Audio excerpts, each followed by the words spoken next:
평화의 인간 띠기 운동을 합니다. 그러니까 빨리 평화에 오라고. 그런 점에서 우리는 비록 그날 함께하지 못하지만 우리 고국에 있는 우리 동포들의 뜻에 동참한다는 의미로 잠깐 자리에서 일어서셔서 우리 함께 평화의 띠를 한번 이어보겠습니다. 이렇게 원을 그리시고요. 일어나셨어요? 여기는 공간이 있으니까 요 가운데로 나오시면 되겠습니다. 가능하면 넓게 벌려주세요. 우리의 소원은 통일인데 오늘은 평화가 급하니까 평화로 가사를 바꿔 부르겠습니다.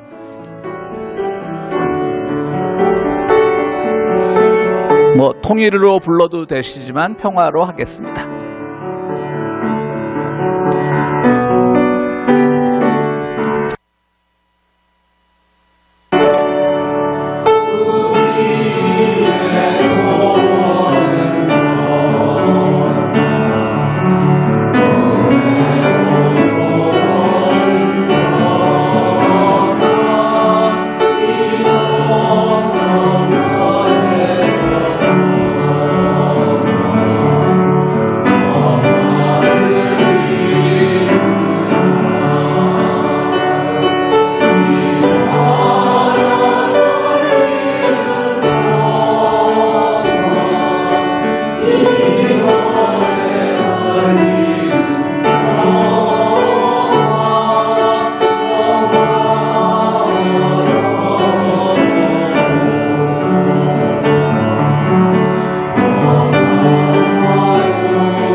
아직 사진을 찍지 못했습니다. 됐어요? 예.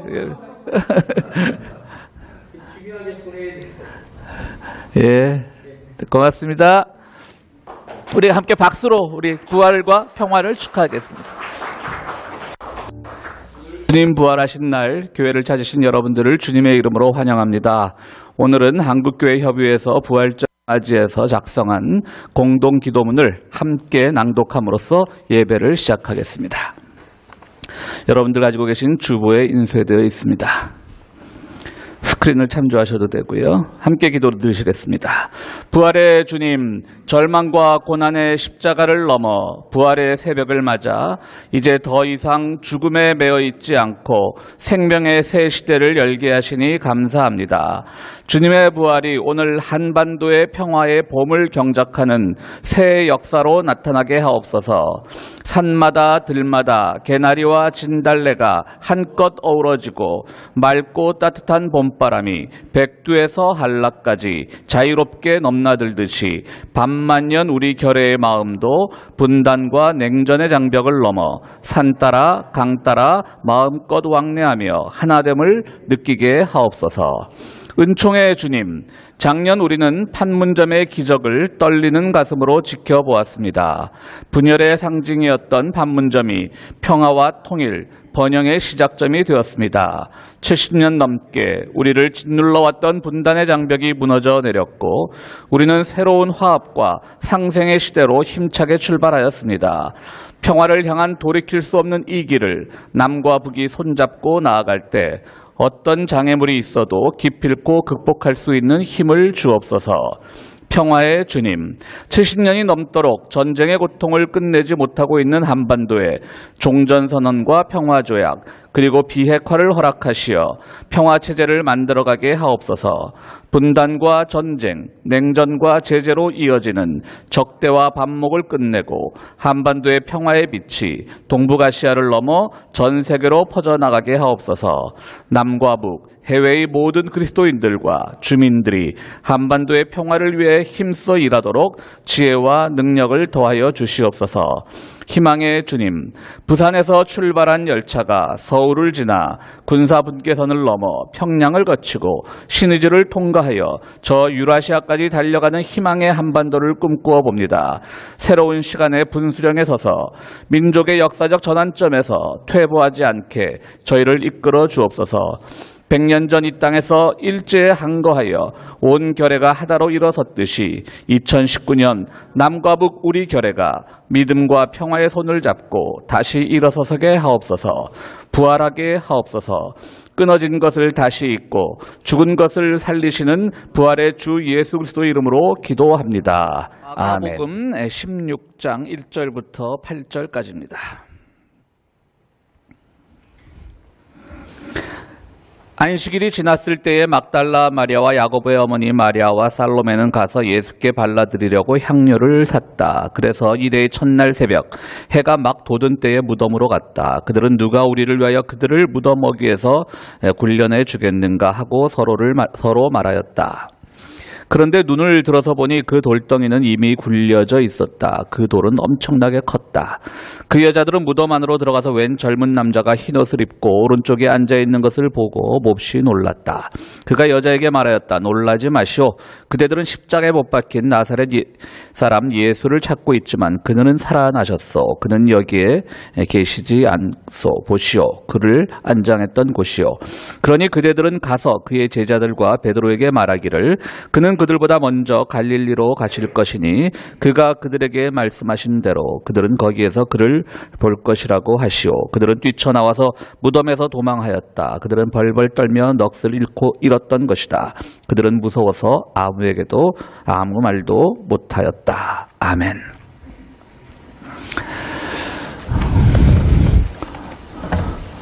오늘 설교 제목에도 기쁨이 있고 그래서 본래 설교는 부활의 기쁨이 여러분들에게 함께하기를 빕니다 라고 시작하려고 했는데 여러분들 이미 익히 아시겠지만 스리랑카에서 전해진 200여 명 이상이 테러로 목숨을 잃는 그런 비극적인 사건이 있었습니다.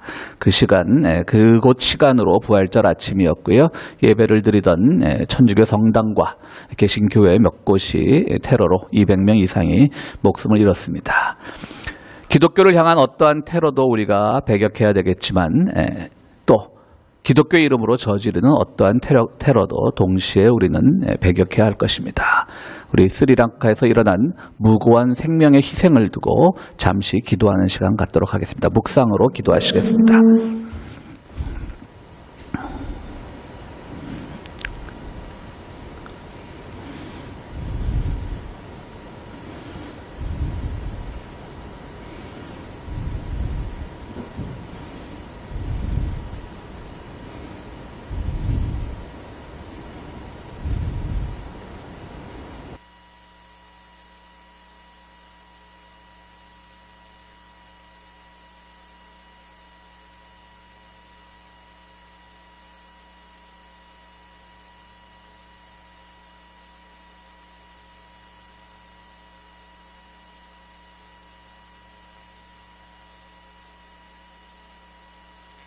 의 생명을 잃은 희생자들을 기억하시고 그들을 주님 품에 품어 주시옵소서. 어떤 종교의 이름으로든지 어떤 이념으로든지 어떤 국력으로든지 누가 누구를 침범하고 약탈하고 학살하는 일이 이 땅에 다시 일어나지 않도록 주님의 평화를 모든 사람들의 마음에 심어 주시옵소서. 예수 그리스도 이름으로 기도드리옵나이다. 아멘. 우리 미국의 참전 용사 출신인 존 크랍트리라고 하는 사람이요. 그동안 이제 매월 초 정부에서 나오는 그 베테랑 연금을 받아서 생활하던 사람이었는데요. 그 생활 보조금이 갑자기 끊기자 그 관계 기관에 문의를 했다고 합니다. 그러나 그 관계 기관의 대답은 당신은 죽었다라는 것이었습니다. 그들이 가진 기록에는 이때까지 연금을 잘 주던 사람이 갑자기 죽은 사람으로 행정착오였겠죠. 그렇게 나왔다라고 하는 것입니다. 그래서 이 사람이 아무리 전화를 하고 편지를 해도 당신 죽었다니까요. 이렇게 말을 합니다. 우리 한국에 오래전에 그 괴물이라는 영화가 있었는데요. 거기 이제 우리 유명한 송강호라는 배우가 이제 괴물이라고 하는 그 그야말로 환경 오염으로 인한 미군이 이렇게 독극물을 방출해가지고 거기서 이상한 괴물이 생겨서 막 한강변에 있는 사람을 공격하는데 거기 아주 재밌는 대사가 나옵니다. 그 송강호라는 사람이 그 구조센터에 전화를 해갖고 누구세요? 그러니까 저 사망자인데요. 그러니까 사망자로 분류가 돼 있었던 거예요. 그래 자기가 전화해도 저 사망자인데요. 그래서 영화가 아주 재밌게 흘러갔던 적이 있는데 이 사람도 아마 그렇게 전화를 했을 것 같습니다. 저 사망자 아니거든요. 그러면 국방부 쪽에서는 당신 사망자인데요. 이렇게 전화하는 사람에게 그렇게 말을 했을지도 모릅니다. 아무리 전화를 하고 편지를 해도 문제가 해결될 기미가 안 보이자 그는 결국 지역 TV와 언론과 인터뷰함으로써 그들의 도움으로 결국 그 베테랑 연금을 받게 되었다고 합니다. 그 받게 된 뒤에 어떤 TV와의 인터뷰에서 이렇게 말했다고 합니다. 내가 살아있다는 것을 증명하기가 이렇게 어려운 줄 몰랐습니다. 참 우리 다 살아있는데요. 참 이런 행정착오로 일어난 것이지만 자기가 살아있다는 것을 증명하기가 말로 다 해도 보여줘도 서류가 없기 때문에 참 증명하기 어려웠습니다. 라고 말을 했다는 것입니다. 부활. 참 어렵습니다. 예수의 부활을 역사적 사실로 우리가 받아들여야 되는 것이 우리 신앙의 가장 기본적인 덕목인데요. 최근에 영국 BBC 보도에 따르면 영국의 최소한 82%가 한 달에 한 번 이상은 교회 간다고 합니다. 이 서구 교회 치고는 유럽 교회 치고는 상당히 높은 수치죠. 82% 이상이 최소한 한 달에 한 번 이상은 교회 간다고 하는데요. 그 중에 46%가 사후 세계를 믿는다고 합니다. 그러니까 죽어서 천당 가고 이런 것들을 믿는다라고 한 얘기죠. 또 그 중에 단 17%만이 부활일을 성경에 쓰여진 그대로 믿는다라고 하는 사람은 17%에 지나지 않았다라고 하는 겁니다. 나머지는 그는 매우 중요한 사건이지만 하나의 상징적인 의미다, 해석적인 의미다, 우리가 영적으로 받아들여야 되는 거다, 뭐 이런 대답들이 나머지 있지만요. 어쨌든 성경에 쓰인 대로 믿는 사람들은 17%에 지나지 않는다라고 합니다. 그러니까 영국의 신자들 중에 무려 국민의 82%가 한 달에 한 번 이상은 교회를 가는데 그 중에 17%만이 부활을 역사적 사실로 믿는다라고 하는 것이겠죠. 그만큼 살아있는 것을 증명하기도 어려운 세상에 또 부활은 더 믿기 어려운 것이 사실입니다. 그러나 어쨌든 그것은 또 우리 기독교의 가장 기본적인 신앙 고백이어야 합니다. 이렇게 우리가 믿기 어려우니까 성경으로도 믿기 어려우니까 성경 이외의 전설에서 많은 신화 같은 이야기들이 또 나오고 있습니다. 성경엔 나오지 않지만 베로니카라는 이름의 한 소녀는 예수께서 골고다 산상에 그 십자가를 지고 올라가실 때 너무나 예수님이 측은해 보여서 손수건을 꺼내서 예수님의 얼굴을 닦아주었더니 그 손수건에 예수의 모습이 그대로 드러났다라고 하는 이런 신비적인 전설들, 또 이태리 토리노에 가면 예수님의 수의가 있죠. 그러니까 십자가에 달리실 때 입었다라고 전해지는, 사실은지는 모르겠지만 전해지는 그 수의에도 예수님의 얼굴이 새겨져 있다고 합니다. 또 우리가 스위스 여행해 보신 분들은 아시겠지만 그 필라투스 산이라고 굉장히 험한 산이 있지 않습니까? 그 산은 왜 필라투스 산이냐? 필라투스가 바로 빌라도의 유럽식 발음이죠. 그러니까 빌라도의 악령이 예수의 사형을 집행한 빌라도의 악령이 떠돌아서, 그야말로 우리식으로 얘기하면 구천을 떠돌아서 어디도 안착하지 못하고 그 험한 산에 머물렀기 때문에 필라투스 산이라고 한다고 합니다. 또 이런 전설도 있습니다. 이름은 전설에 따라 다 다양한데요. 아하레츠라는 사람은 자기가 이 가죽공이었어요. 그래서 채찍을 만드는 사람인데, 말채찍을 만드는 사람인데 로마 병사가 너 채찍 가져와, 그러니까 예수님 때리려고 채찍 가져와, 그러니까 그 채찍을 제공했다고 합니다. 그 사람도 역시 귀신이 되어서, 악령이 되어서 구천을 떠돈다는 많은 전설들이 있습니다.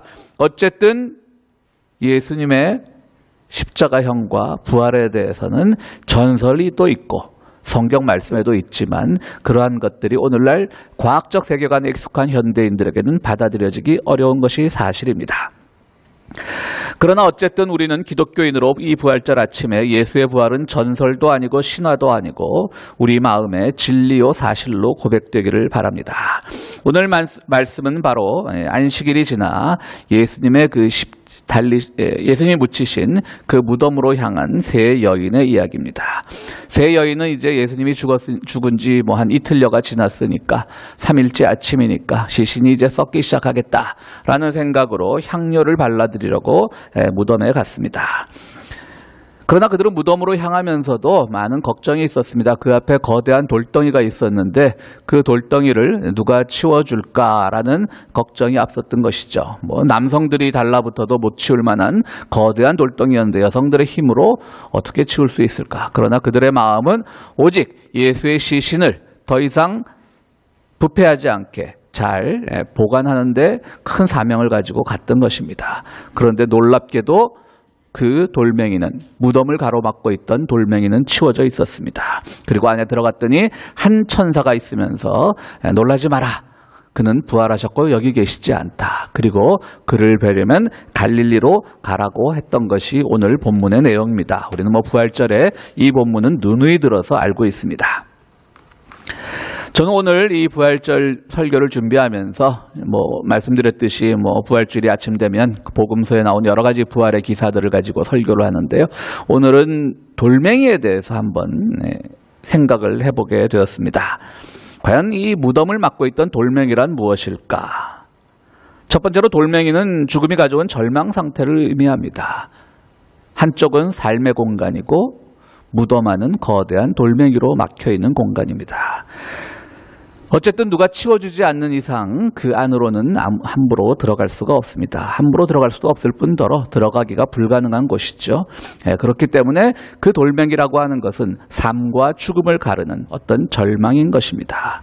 그러나 여인들은 그곳에 가서 그 절망 끝에도 뭔가 희망을 가지고 갔을 때 그 돌멩이가 치워져 있는 것을 발견하게 되었던 것입니다. 여기서 우리는 여성들이 가진 그 신앙의 힘, 여성들이 가진 그 절망 속에서도 마지막 기대, 마지막 소망을 가진 그 여성들의 힘을 느낄 수가 있는 것입니다. 우리 예전에 김영삼 정부 때부터 교육부총리도 지냈던 한완상 박사님 아시죠? 뛰어난 사회학자고 또 한 3년 전에, 한 4, 5년 전이죠. 벌써 4, 5년 됐네요. 우리 교회 와서 설교도 한번 하신 적이 있는데 그 한한상 장로께서 이제 많은 젊은이들과 대화를 하는데 어떤 젊은이가 이런 질문을 했다고 합니다. 다 정치인들이 똑같고 거기서 거긴데 그럼 누구를 찍어야 합니까? 라고 질문을 했을 때 당신들이 정말 누구를 찍어야 될지 알지 못한다면 여성이나 청년들을 찍으십시오 라고 대답을 했다고 합니다. 그러니까 그만큼 여성들은 절망 속에서도 어떤 소망을 가지고 청년들은 그만큼 젊었기 때문에 아직도 그 희망을 가질 수 있었다라고 하는 것이죠. 부패할 수 없었다라고 하는 것이죠. 근데 이걸 보니까 이 한한상 부총리가 이 말을 하신 지가 벌써 한 20년이 됐더라고요. 오늘날 나모 씨나 이런 분들 보면 여성들에게 표를 주라고 하는 말은 쉽게 하지 못할 것 같아요. 어쨌든 그 말에 그러다 가지고 있는 함의 깊은 뜻은 그만큼 남성들은 뭔가 보이는 것, 자기가 성취하려는 것에 중심을 둔다면 여성들은 나약하면서도 동시에 절망 속에서도 마지막 희망의 끈을 놓지 않는 그런 심성들이 있기 때문에 여성의 그런 이미지를 한완상 부총리가 강조했던 것 같습니다. 오늘 본문에서도 그와 같은 사실이 보여집니다. 여성들만 갔습니다. 남성들은 가지 않았습니다. 베드로도 가지 않았고 요한도 가지 않았고 그 어떤 제자도 가지 않았습니다. 그러나 여성들은 이 돌멩이가 절망의 상징이지만 이 절망이 우리 삶에서 치워질 수 있다는 것, 제거할 수 있다는 것, 불가능하지만 누가 우리를 위해서 돌을 굴려줄고 누가 굴려주면 좋겠는데 라고 하는 마지막 신라 같은 희망을 가지고 갔을 때 그것이 이루어져 있던 것을 보게 되었던 것입니다. 부활신앙은 바로 그거입니다. 우리 가운데 어떤 거대한 절망이 있어도 그것을 치울 수 있다는, 아니면 누군가가 하나님의 개입으로든지 누군가에서 치워질 수도 있다는 그 신라 같은 희망을 놓지 않는 것, 그것이 바로 부활신앙의 첫 번째 의미입니다. 두 번째로 부활신앙은 이 돌을 통해서 우리가 느낄 수 있는 것은 여기서 돌멩이는 예수를 반대하던 사람들의 어떤 행위입니다. 돌은 누가 놓았냐면 바리새파의 건의에 의해서 로마 군사들이, 힘 좋은 로마 병사들이 엄청나게 큰 돌을 거기다 가져다 놓았습니다. 여기서 돌은 힘의 논리입니다. 그런 점에서 힘의 논리이고요. 바리새파는 왜 그렇게 그러면 보통의 그 유대의 매장 방식과는 달리 그렇게 엄청난 돌을 갖다 놓으라고 로마 군들에게 부탁을 했을까요? 예수님이 늘 제자들에게 말씀하고 다니시면서 난 부활한다라고 말씀을 하셨으니까 두려웠던 거죠. 그러니까 다시는 부활 못하게 꽁꽁꽁꽁 막아두려고 그 큰 돌멩이를 가지고 갔던 것입니다. 여기서 돌멩이는 바로 힘의 논리입니다.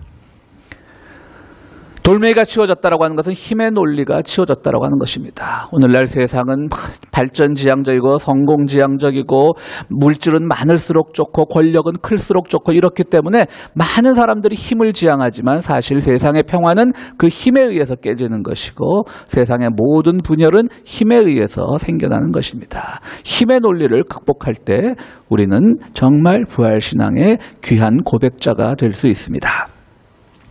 지난주 여러분들 신문에서 많이 보셨겠지만 수단, 아프리카의 수단이란 나라 있죠. 지금은 남수단과 북수단으로 나눠져 있습니다.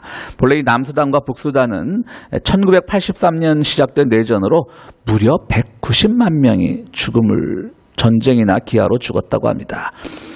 그런데 2005년 1월 평화협정이 체결되어서 그 남수단과 북수단은 서로 이제 하나의 나라로 독립을 했고요. 서로 간의 싸움은 좀 줄어들었는데 이제는 남수단 안에서의 그 종족 분쟁, 그것이 아주 극심하다고 합니다.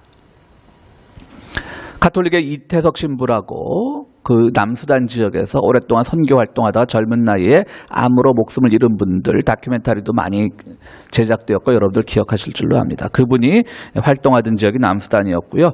또 일단 설교를 준비하다 보니까 우리나라의 그 한빛 부대라고 해서 UN 남수단 임무단의 일원으로 우리나라의 군대들도 2013년부터 남수단 재건 지원을 위해서 그곳에 주둔하고 있다고 합니다. 그런데 그 남수단은요, 인구의 60%가 가톨릭 및 개신교인입니다. 그러니까 뭐 기독교인이라고 보면 되겠죠. 북수단은 이슬람들이 많은데요. 그러니까 기독교인인 국가에서도 서로 싸우는 거예요. 왜 싸우냐? 여긴 종교가 문제가 아니에요. 남북수단 싸울 땐 종교가 좀 문제였는데 여기는 대통령하고 부통령이 종족이 틀리대요. 참 대통령, 부통령 한 편인 줄 알았더니 그날은 대통령하고 부통령하고 싸우고 있습니다. 각각 종족을 배경으로. 근데 신문 보셨죠? 지난 주간에 프란시스코 교황이 남수단을 방문해서 그야말로 무릎을 꿇은 정도가 아니라 거의 땅에 엎드리다시피 해서 그들의 발에 입을 맞추었습니다. 평화를 기원했습니다. 감동적인 모습으로 전 세계 언론에 타전이 되었는데요. 정말 제발 더 이상 싸우지 마십시오. 그 사진을 보니까요, 사람들이 막 어쩔 줄 몰라요. 거기도 뭐 남자들은 좀 이렇게 놀래갖고 서 있는데 어떤 여자 고위 관료 하나가 막 어쩔 줄을 몰라 하는 게 신문에 나왔더라고요. 힘의 논리를 없애달라고 하는 교황의 간절한 바람이었을 겁니다. 오늘 우리는 예배를 시작하면서 공동 기도문을 함께 드렸는데요. 우리는 해마다 부활주일과 광복절 전주일에는 한국기독교교회협의회 NCCK라고 하죠. 그곳과 조선이죠. 그러니까 북한을 말합니다. 조선 그리스도교 연맹에서 함께 작성한 공동 기도문을 우리가 1년에 2번씩 기도해 왔던 것을 여러분들 기억하실 줄로 압니다. 그런데 올해는 NCC, 그러니까 한국기독교교회협의회의 홈페이지에 들어가 봐도 이 기도문이 나오지 않고 있었습니다. 어저께까지도 나오지 않았고요. 오늘 아침에도 나와 있지 않더라고요. 그 이유는 무엇이겠습니까? 북한 측이 여기에 뭐 가타부타 대답이 없었던 것입니다. 처음에 우리가 기도문을 만들면 북한에서 좀 수정하고 이렇게 해서 나오던 것인데 그 엄혹한 시절, 평화와 통일을 반대하던 집권자들이 있던 시절에도 나왔던 그 공동 기도문이 나오지 않았습니다. 그래서 오늘 우리가 드린 기도는 주보에도 공동기도문이라고 하지 않고 부활절, 한국교회협의회 부활절 기도문이라고 제가 실어놨습니다. 북한 측이 기도문을 보내지 않았습니다. 여기서 우리는 현재의 북미관계 교착으로 북한이 그리고 또 북한 교회가 많이 불편해하고 있다는 것을 짐작할 수 있습니다.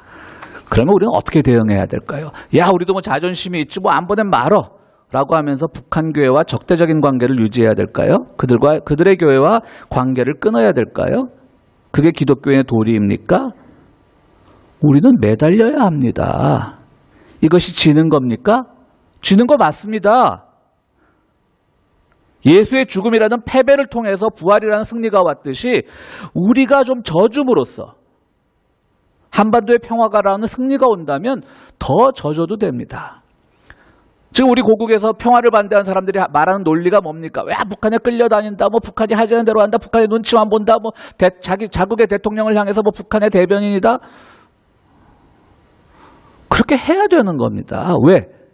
안 하면 지금 평화가 위협받으니까요. 그게 지는 거지만 궁극적에는 이기는 겁니다. 프란시스코 교황이 남수단 지도자에게 진 것입니까? 아마 그동안 교황이 보여준 행보로 봤을 때 그분은 더한 것도 할 수 있을 겁니다. 우리도 더 끌려다녀도 됩니다. 평화를 위해서. 지금 자존심을 내세울 때가 아닙니다. 교회가, 기독교인들이, 져줘야 되는 자리에 있는 사람들이 항상 이기려고 하고 항상 약자들을 혐오하고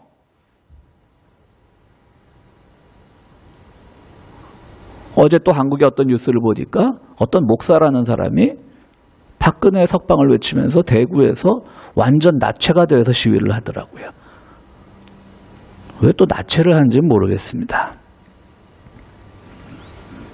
늘상 해오던 공동기도문 합의까지 외면한 북한을 비판할 것이 아니라 그들의 마음을 먼저 헤아리는 것이 지능신앙, 즉 부활신앙입니다. 북한의 여러 가지 면이 마음에 안 든다라고 해서 증오와 반목을 쌓아가는 것이 아니라 가능하면 이해하려고 노력하는 것이 바로 부활신앙입니다. 바로 이것이 돌멩이로 상징되는 그 힘의 논리, 이거를 치우는 것, 그것이 부활의 진정한 메시지입니다. 힘의 논리를 극복하고 힘의 논리에 좌우되지 않고 져주는 것, 아니 지는 것, 약자가 되는 것. 왜? 더 큰 평화를 위해서, 더 큰 목적을 위해서. 그것이 바로 부활신앙입니다. 세 번째로 이 돌멩이는 우리의 소망을 가로막는 욕망을 말합니다. 이제는 우리가 또 우리 고국이나 사회의 문제로부터 우리 개인의 내면에서도 부활신앙은 매우 중요하게 작용해야 되기 때문에 바로 우리 안에 있는 욕망에 대해서 생각해 보도록 하겠습니다. 어떤 육중한 것이 여러분들을 가로막고 있지는 않습니까? 육중한 것이 여러분들의 마음을 짓누르고 있지는 않습니까? 그것들이 바로 주님을 만나는데 가로막고 있는 돌들입니다. 그 돌들을 치워야 됩니다. 그래야만 부활하신 주님을 만나는 기쁨을 누리게 됩니다. 부활이 다 기쁨이 아닙니다. 그 돌멩이가 치워질 때 누리는 기쁨만이 진정한 기쁨입니다. 주님께서는 이렇게 말씀하신 적이 있죠. 내가 이웃을 사랑하라고 하였는데 너희가 사랑할 만한 이웃을 사랑한다면 그게 무슨 사랑이냐고 이방인들도 할 수 있는 것이다. 그렇잖아요. 주님께서 우리에게 사랑을 선포하셨습니다. 그래서 나는 우리 아버지도 사랑하고 우리 어머니도 사랑하고 내 자식도 사랑하고 심지어 우리 개도 사랑하고 나랑 친한 친구도 사랑하고 다 사랑합니다. 그게 기독교의 복음입니까? 그건 이방인도 할 수 있는 건데요. 주님께서는 그렇지 못하는 사람까지도 사랑하라고 그런 메시지를 던지셨어요. 우리가 부활에는 항상 기쁨으로 가지고 메시지들을 나누는데 전 기쁨도 마찬가지라고 생각합니다. 기쁨도 우리가 기뻐할 수 있는 것에 대해서만 기뻐한다면 그건 기쁨이 아닙니다. 그건 이방인들도 할 수 있는 겁니다. 기뻐할 수 없는 것에 대한 기쁨. 자기 자식이 잘 되고 우리의 비즈니스가 잘 되고 내가 늘상 건강하고 그러면 세상에 기뻐하지 않을 사람이 어디 있습니까? 그러나 기뻐할 수 없는 것에 대한 그 기쁨이 진정한 부활신앙입니다. 그런데 우리는 기뻐하는 것에 대해서만 기뻐하려고 합니다. 왜? 마음에 큰 돌덩이가 놓여있기 때문입니다. 돌멩이가 예수의 진정한 부활의 기쁨을 체험하지 못하도록 막고 있기 때문입니다. 온갖 거짓 욕망과 허위가 무거운 돌덩이로 변해서 우리를 짓누르고 있는 겁니다. 이 돌을 두려워하지 않고 보러 간 여인들이 바로 부활의 첫 증인이 되었던 것입니다. 제가 몇 번 설교에서 말씀드린 적이 있는데 한국의 TV 중에 나는 자연인이다라는 게 있습니다. 그러니까 어떤 사람들이 다 가족과도 관계를 끊고 산에 들어가서 혼자 사는 그런 사람들을 이제 한 2박 3일 방송국에서 함께 지내면서 취재하고 그들의 삶의 방법을 이제 TV 전파를 통해서 내보내는 건데요. 보면 참 세상 재밌게 혹은 희한하게 사는 사람들도 많다라고 생각을 해봤습니다. 제가 언젠가 본 것 중에 하나는요. 어떤 분이 정말 인간의 그 힘으로는 들 수 없는 그 거대한 돌멩이를 옮겨갖고 집을 짓고 있는 거예요. 산속이니까 여기 기증기가 있어요. 지게차가 있어요. 자기 힘으로만. 알고 봤더니 이분이 가난해가지고 어릴 때부터 힘은 좀 좋았는데 가난해서 어떤 학교에 역도부 장학생으로 들어갔다고 합니다. 그러니까 역도를 어릴 때부터 했으니까 힘은 좋은 거예요. 그것도 이제 역도부 생활을 하다가 또 고등학교 졸업하고 이리저리 건축일 힘이 좋으니까 건축 현장에서 잡부로 일을 하다 워낙 성실하게 해갖고 조그만 건축 회사까지 차렸다고 합니다. 근데 이분이 견딜 수 없는 게 있었습니다. 한국의 건축 회사 다는 그렇지 않겠지만 그 접대 문화가 관공서에 베풀고 접대 술 사주고 심지어는 향락을 베풀어주고 하는 것들이 엄청나. 이분은 그게 견디기 어려웠다는 거예요. 그러던 차에 또 회사에 사고가 나서 발가락이 4개나 없어지는 화상을 입고 산속으로 들어가서 돌멩이를 나르는 거예요. 그냥 자기 어떤 마음의 평화를 위해서 돌멩이를 나르고 있는 겁니다. 오늘 우리는 정말 그분처럼 육신의 돌멩이가 우리에게 주어지지 않은 것만 해도 얼마나 다행입니까? 바로 그러나 우리가 기도함으로써 얻어지는 것은, 부활하신 주님을 고백함으로써 얻어지는 것은 내 마음을 짓누르고 있는 그런 돌덩이가 치워질 수 있도록 우리는 기도해야 되는 겁니다. 그게 치워지지 않으면, 그게 여전히 예수님의 무덤을 가로막고 있었다면 아무리 여인들이 소망을 가지고 와도 예수를 만날 수가 없었던 겁니다. 그 안에 있던 천사를 만날 수가 없었던 겁니다. 여러분들을 지금 누르고 있는 돌덩이는 무엇입니까? 혹시 욕망의 돌덩이? 모든 사람들이 다 기뻐할 수 있는 그런 내용의 기쁨이 오히려 여러분들의 돌덩이처럼 되어 있지 않습니까? 모든 사람들이 다 기뻐할 수 있는 기쁨의 내용은 거기서 그치지 않습니다. 더 바라게 됩니다. 더 많은 것을 바라게 되다 보면 계속 그게 무거움으로 남아있는 것입니다. 그것을 이겨내는 여러분들이 돼야 됩니다. 그것이 진정한 부활신앙인 것입니다. 오늘 우리 부활주일 아침, 안식일 지난 그 첫날의 아침, 예수님의 무덤을 찾았던 이 세 여인을 기억해 보십시오. 그런 이 무덤을 찾음으로써 절망으로부터의 새로운 소망을 발견했습니다. 그리고 세상을 지배하는 것은 힘의 논리가 아니라 짐의 논리, 지는 것의 논리가 세상을 이기는 법칙이라는 것을 깨달았습니다. 그리고 그들 안에 있는 모든 욕망을 다 제거함으로써 새로운 부활의 주님을 만날 수가 있게 되었던 것입니다. 사랑하는 성도 여러분, 여러분들을 누르고 있는 큰 돌은 무엇입니까? 주님은 바로 그들이 우리가 치우지 않아도 주님께서 천사를 통해서든지 누구를 통해서든지 치워주심으로써 우리로 하여금 부활의 기쁨을 만끽하라고 초대하고 계십니다. 그런데 혹시 주님께서 치워주신 그 돌덩이를 우리가 도리어 되밀어서 다시 그 무덤을 가로막고 있는 것은 아닙니까? 여러분들, 부활은 그냥 기쁨이 아닙니다. 그 돌덩이가 치워지고 돌덩이의 치워짐의 의미가 우리 안에 되살아날 때 그것이 진정한 부활의 기쁨인 것입니다. 이 아침 우리에게 들려오지는 여러 가지 슬픈 소식들도 있지만, 또 아직 절망적인 소식들도 있지만, 여러분들 마음과 생각 속에 아직도 짓누르고 있는 그 돌덩이를 치움으로써 부활하신 주님을 진심으로 만나는 여러분들이 되기를 간절히 바랍니다. 우리 함께 기도하시겠습니다.